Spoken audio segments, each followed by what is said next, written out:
Hello everyone and welcome to another video. Today, the world of chess and the world of science crossed paths. Let's have a look at this. Elon Musk tweeted a live stream of Neuralink demonstrating telepathy, controlling a computer and playing video games just by thinking. So let's have a look how this works. This is Nolan, a 29-year-old man. Sadly, he got into an accident and now he's almost completely paralyzed, but due to Neuralink, he's able to play chess with just his thoughts. That was also done with your brain? Yep, it's all brain power up there. Can you explain a little bit just to people who maybe don't have any context on this field or what's going on here? Yeah. How are you able to actually move the cursor? Yeah, so we started out with trying out a few different things. We basically went from what we call kind of differentiating, like imagined movement versus attempted movement. So a lot of what we started out with was attempting to move. So I would attempt to move, say, my right hand, left, right, forward, back to move. And from there, I think it just became intuitive for me to start imagining the cursor moving.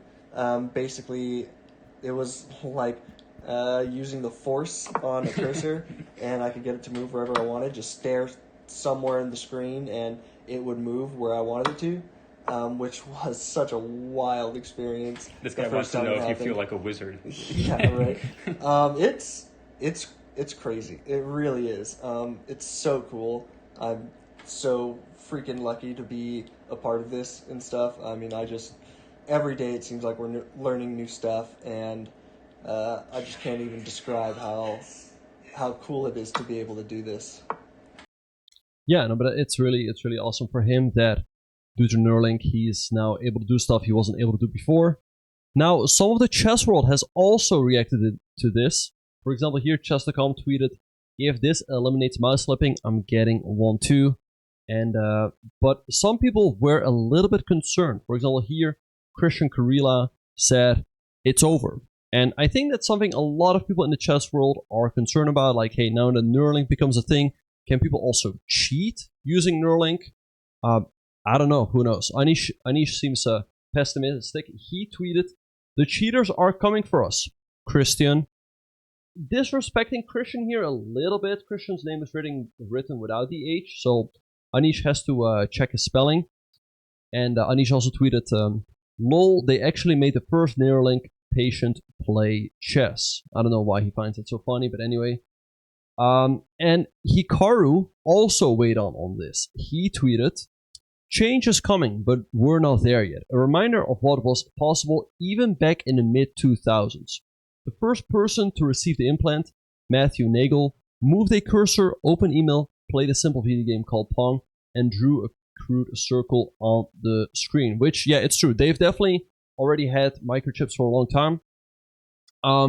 So yeah, I'm curious to see how exactly this is going to develop. What do you think? Do you think this could be a problem? Like, will this enable like cheaters? Let's I guess only time can tell. And yeah, people also responded to that, saying he played chess with only his thoughts. What could be better? And Hikaru said, "When people can have autonomy, walk again, etc., it will be amazing." Now, the only thing we have to wait for is for Vladimir Kramnik to weigh in on this, but he has not spoken on the matter just yet. But let's have a look. I found a game that Nolan played on that video. So just wanted to show you guys, because this might be part of history, might be one of the very first games ever that is played using Neuralink. So let's have a look. Nolan opened up with the move 1d4. His opponent responded with the move knight f6. Bishop f4, going for London. d5, knight f3. e6, pawn to e3. Black played c5, putting pressure on the center. c3, and now c4. So with the move c4, black is stopping bishop to d3. Now what you often want to do here, I mean, if no one's watching by any chance, you often want to go b3 to try to break down on this space advantage. But knight b2 was played, b5 by black, gaining more space on the queen side. Pawn to e4, sacrificing the pawn. Black can take, but he decided to play bishop to b7, bishop b2, now black took, and knight to e5. Bishop d6, castles, takes, and black moved the knight from f6 to d7, sacrificing the pawn on g7, which white took. But now black went here and gets this half-open g file to work with and attack the white king. And, you know, maybe e3 the right moment, things can get pretty dangerous. White played bishop to e5, and now queen g5, threatening checkmate in one on the g2 square. So bishop g3, e5 gaining space in the center, queen to c2, f5, defending the pawn on e4. White played h3, f4 was played, hitting the bishop. White can take here, but he played bishop to h2, and now in the video, which I will link below, by the way, Nolan said, oh, I just checkmated myself, but fortunately for him, his opponent missed it. Here, queen takes g2 would have ended the game. But black played the move f3, hitting the bishop and the pawn on g2. Also looks good for black. White played g3, black took the bishop, rook fe1, and e3. So far, black is absolutely crushing it, hitting the knight and the pawn over here. White played knight f3. Black could have taken the knight, but instead black took an f2. Takes. Now black took an f3, but now white takes, and white's kind of back in the game. And here black made a big blunder. White played e4, and white took the pawn with the queen. And actually, after king takes, after king here, now white can take the rooks, and now white was winning. So queen e2, the king moved back to safety to g2, rook f8, queen to d5, bring the queen back, queen e3, bishop g1 to defend, queen to d2, queen takes a b5, queen e3, you give a check, knight f6, queen back. If you're on material, you often want to trade off pieces. Knight e4, white took the pawn on e2, knight takes g3 and a check, taking the rook, giving you a check here, and here white just cleaning up, king e8. White gave a check here, he realized like, hey, I'm up a lot of material, trades are good for me, and black played knight c6 and resigned. So, great game by Nolan. Very happy for him that he's able to play chess again due to this new technology from Neuralink.